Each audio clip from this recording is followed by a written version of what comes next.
could feel this presence. Then all of a sudden, all of the chickens act alerted. I'm Eric Martin, and me and Nancy, my wife here, we both began more of a spiritual um, endeavor in our lives about 2009, and we've been involved in more spiritual studies since 2009. And there's been a great deal of things that have happened to us since then that are, a little bit more under the heading of unexplained. Go ahead, hon. Just introduce yourself. Well, I'm Nancy Martin, and I got interested in all these kind of different and unusual things because we've done a lot of studies, and like he said, we've had some unusual things happen to us along the way, and just trying to open our minds more to possibilities of different things than what we're being told, of course. And I understand that you've had a type of Bigfoot encounter, or at least interpreted that way. Can you tell me what led up to that and what exactly happened? So yeah, the initial impression we had was that this was a Bigfoot, but we found out later that this was not exactly Bigfoot. It was something else. And so this started around 2010 when Nancy was outside doing some meditation, and she was doing some affirmations outside. Affirmations are spoken, but we also sing affirmations as well. So I'll let her tell the story. Okay. Yeah, we've been doing a lot of grid work and a lot of meditations and different things on our property for years now. And I like to go out and enjoy the sunshine when it's out. It always makes me feel better. And so I was outside in the sun, grounding and doing a lot of our, grid work and meditations. And like you said, songs that I sing and affirmations that I say. And sometimes I dance a little bit outside, although I have a balance issue, so I can't dance too much. But anyways, I was really getting into the zone, and I realized at some point, I looked to my right and I couldn't see anything, but I could feel this massive being. And I looked over to my right and said, I can't see you, but I feel you. And wow, I looked all the way up because it was really tall, the being. But I didn't have a sense of fear. I basically said, I know you're there. Although I can't see you, I can feel you. And I explained what I was doing for the property, grid work and positive things to enhance the property. And this being that I could feel and knew was extremely tall, I had no fear, like I said. I got a big sense of, oh, you're wondering what I'm doing. And what I'm doing to your property. It was like, hey, lady, what are you doing? And so I basically explained, but I never really knew what this being was. But like I said, I didn't feel any fear. So later on, I had a reading from James Gilliland. James Gilliland at ECETI, and he basically said it was an elemental called Edol.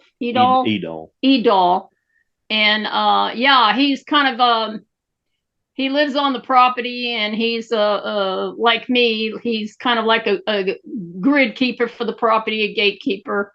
And yeah, he was inquisitive as to what I was doing. So that's so you're outside, you're meditating, you get this sense of this gigantic kind of something, a presence of some sort.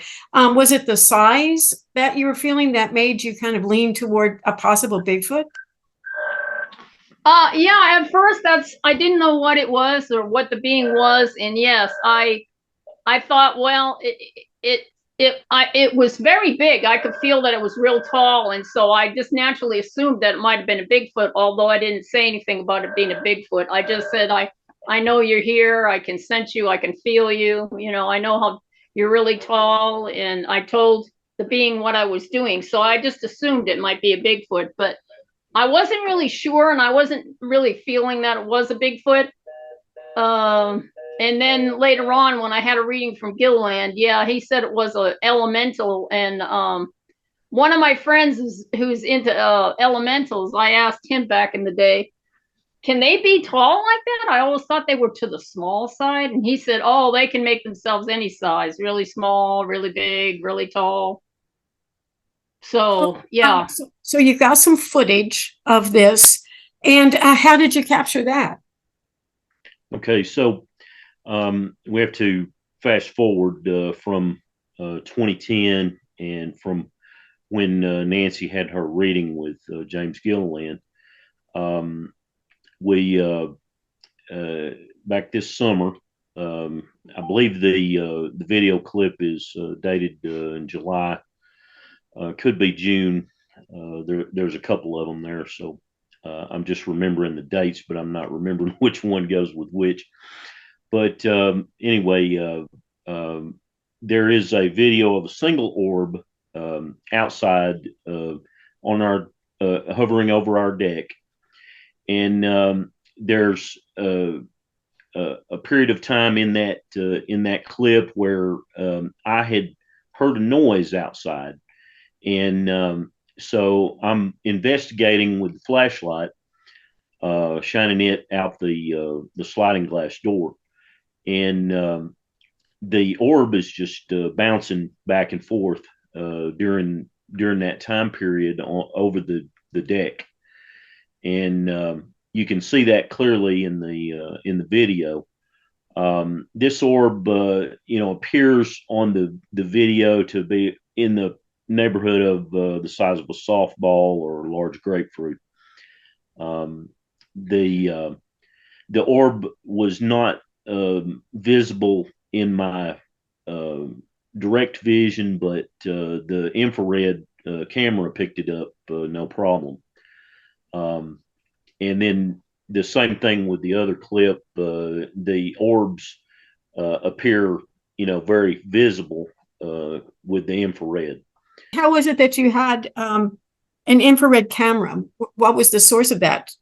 It's part of our video security cams. Okay. And so you go out there and you see this orb, you get this image of it. Like you said, there was some time lapse between when she had her experience of this large presence that was near her and this orb. Tell me about anything significant in that duration of time. So between the time where she first encountered Edal, that happened in about 2010. Between then and now, we've had a gentle increase in how much activity has actually gone on here at the farm. There have been a lot of things that we've sensed in the past that we possibly dismissed at one time or another. And it was just, us trying to rationalize. But fast forward to, this year, and we've had, quite a bit going on. I personally believe, and Nancy does too, that this has to do with the times that we're living in, the ascension event that's imminent, and the things that continue to happen on a regular basis now, as opposed to the way that they did even 10 years ago. I'm speaking about space weather, things that go on with the sun and the planets and the movements of all of that. And so you've got another video also, and you said that was identified as a wind fairies or something like that. Correct. That's what we're to understand at this point. Part of that has to do with us doing our own discernment with dowsing and or card spread. Also has to do with others that are as sensitive as we are getting involved in helping us understand what is going on here. So this is from three different sources, plus our own, saying that these small orbs, they're in the marble to golf ball size orbs, are wind fairies, and then the larger orb was the elf Edal. All of these are fall under the heading of elementals, and the elementals are especially the Edal is a keeper of the land, this grid, and since then we've noticed since the first encounter, we've noticed that there's been an increase in population as well. We've come to the understanding that there is a cave beneath the mountain that our house sits on, and they dwell there, but in their frequency band rather than ours. That's something that I wanted to address just a little bit, is the fact that we see orbs on digital cameras, and especially with infrared lighting on digital cameras. And the reason that we're seeing this is a representation of what's on the other side of the veil. It's a representation of their auric field. And so that's why we see an orb rather than a being. We'd have to be fully into their frequency band to perceive them, as a being as we are, or see that in our inner vision. So that's, my understanding of it based on the studies that we've done in the spiritual group that we began with, and within the studies of energy work and energy sensing within Chelonic science. That's the modality that we studied. Going back to Bigfoot, however, some people believe that Bigfoot is part of this fairy realm, these elementals, and that they bring themselves fully into a physical form at times, but then they can flip back into this energy form. What are your thoughts on that? So yes, I believe that depending on the beings, they can choose to change what we refer to in Chelonic science as angular rotation of particle spin, ARPS, which basically means they match their frequency to our band, so that we can perceive them, through our physical vision. And so that's the difference. In other words, they flip themselves to the other side of the veil from where they are to where we are. Which makes them physical or just an energy form for us to see, right? Right. So what you're capturing with these orbs, you feel is more capturing these elementals in their energy state. Right. It's a representation of their Merkaba fields, and a Merkaba, when it's fully active, looks more like a sphere.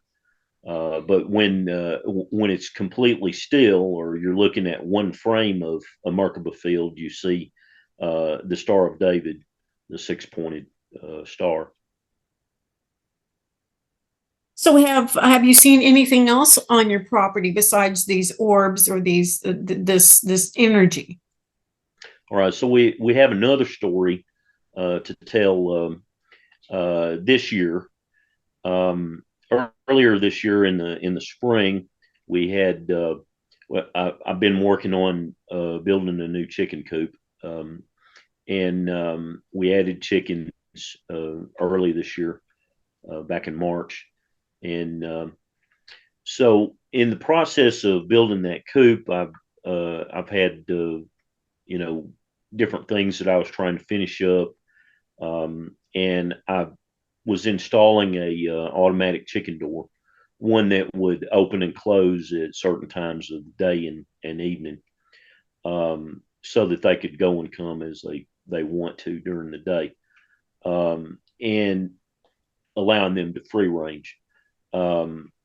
So I had just installed the door, and the programming wasn't completely correct on it, um, since it's electronic. So the door opened prematurely one day, and it was much earlier than we expected, to be up and attending to the chickens. So we had three that came up missing that day. Later on, it became evident that there were some predators around in the neighborhood, foxes, more than likely that got the three chickens that we lost that day. In the process, we asked the elementals to help us find them, because they just came up missing in the beginning, and then a bit later in the day, it became more and more obvious that they had been taken. But we asked for assistance, and so it's getting close to sundown. It's getting darker, and me and Nancy are sitting outside of the chicken coop area, just watching the rest of the flock. They had already gone back in for roosting, and so behind us, I could feel this presence coming, and Nancy did too. And then all of a sudden, all of the chickens, they were sitting on one roost pole that was close to where we were sitting in our chairs outside the coop. And all of the chickens began to act alerted, and they began to run toward the rear of the coop.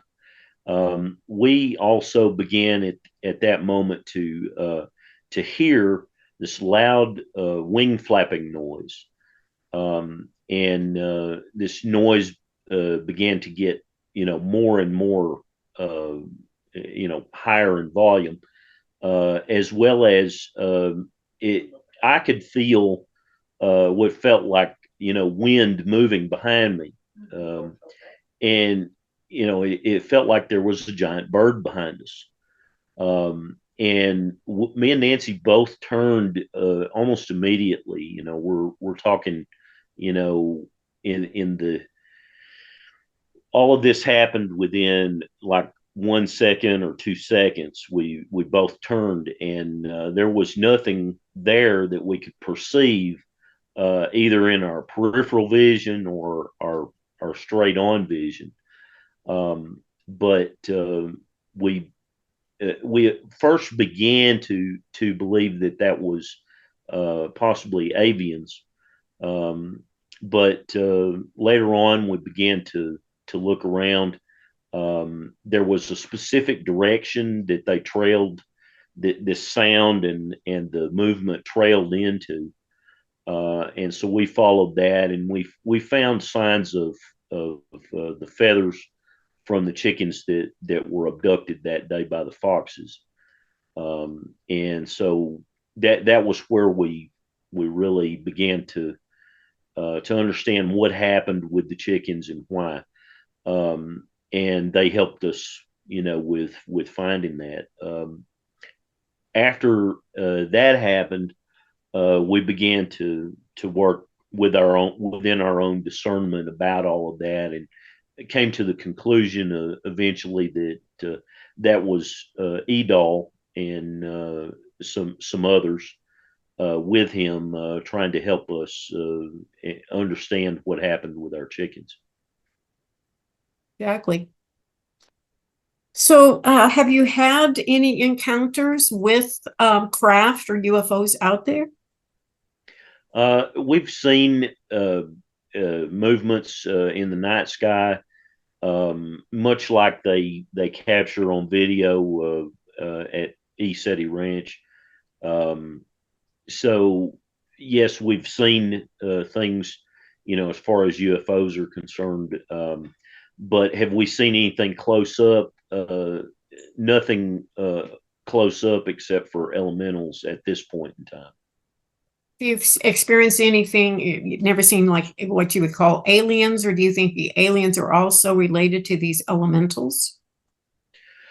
Well, they all perceive each other outside of this particular frequency band or this existence that we see with our eyes and hear with our ears. So yes, they all perceive each other in different ways. Do they? Are they all knowing, all seeing in every case? I can't answer that, but I can say that yeah, they all know each other. And have you experienced that? Have you seen them together or anything like that? They within the discernment, dowsing and or intuition and or card spreads, we've been able to determine, that they work in conjunction together. In a lot of cases, sometimes they work singly or as one group or another group. Mhm. Well, what else can you tell me about your property? Do you know the history of your property? Anything unusual that's gone on there? This property was unimproved, not much done here except for logging when we moved here 23 years ago. To my, there hasn't been a whole lot going on here, since the Revolutionary War period. There are, you know, reenactments and battlegrounds very close to here. We're right next to the Cumberland Gap National Park and the Wilderness Road State Park, which is a state park in Virginia. Virginia, Kentucky, and Tennessee come together here at this point that we live at. So, as far as what has gone on here at this property, I don't believe there's been a lot going on here as far as human involvement until we moved here. Do you think your property has some form of maybe a portal or something like that to this other dimensional realm? Well, we do know that there is a small ley line crossing. It's not major ley lines for the Earth, but it's a smaller crossing that comes together as a vortex, an Earth energy vortex on our property here.